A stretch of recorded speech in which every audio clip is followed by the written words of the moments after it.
وہ کہتے ہیں پاکستان سے ہزاروں میل دور بیلجیم کی لیون یونیورسٹی میں زیر تعلیم نوجوانوں نے جب یہ خبر سنی تو وہ کام کر رہ گئے، آنکھ سے بوئے خون جاری ہو گیا، نوجوانوں پر سکتہ طاری ہو گیا، خاصی دیر تک وہ سر جھکائے ہچکیوں سے روتے رہے۔ ابھی بات کرتے ہیں ڈاکٹر عبدالقدیر خان کی ازدواجی زندگی کے بارے میں۔ ڈاکٹر عبدالقدیر خان نے ہالینڈ میں قیام کے دوران ایک مقامی لڑکی ہنی سے شادی کی۔ ہنی مسلمان ہونے کے بعد ہنی خان بن گئی اور ان سے ڈاکٹر صاحب کی 2 بیٹیاں ہیں۔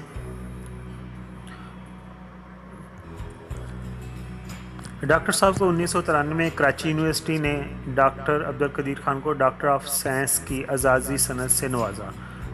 14 اگست 1996 میں صدر پاکستان فاروق لغاری نے ان کو پاکستان کا سب سے بڑا سول اعزاز نشان امتیاز دیا، جبکہ 1999 میں ہلال امتیاز کا تمغہ بھی ان کو عطا کیا گیا۔ ڈاکٹر عبدالقدیر خان نے سیچٹ کے نام سے ایک فلاحی ادارہ بنایا جو تعلیمی اور دیگر فلاحی کاموں میں سرگرم ہے۔ ڈاکٹر عبدالقدیر پاکستان کے ہیرو ہیں، ہیرو رہیں گے جب تک پاکستان رہے گا، ان کا بھی نام رہے گا اور پوری اسلامی دنیا کو ان پر فخر ہے، اور ہماری دعا ہے کہ وہ ہمیشہ تندرست رہیں اور ایک لمبا عرصہ ہمارے ساتھ گزاریں۔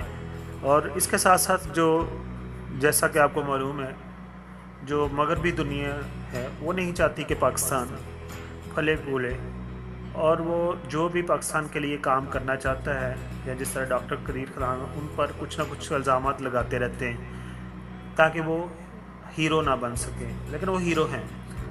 اور ہماری دعا ہے اور خواہش ہے کہ پاکستان کی کوئی بھی ایسی حکومت آئے جو ان کو پاکستان کا پریزیڈنٹ بنائے، بھلے کہ کچھ دنوں کے لیے بنائے، کچھ مہینوں کے لیے بنائے، سال، لیکن ان کو ضرور یہ اعزاز بخشے۔ Thank you so much.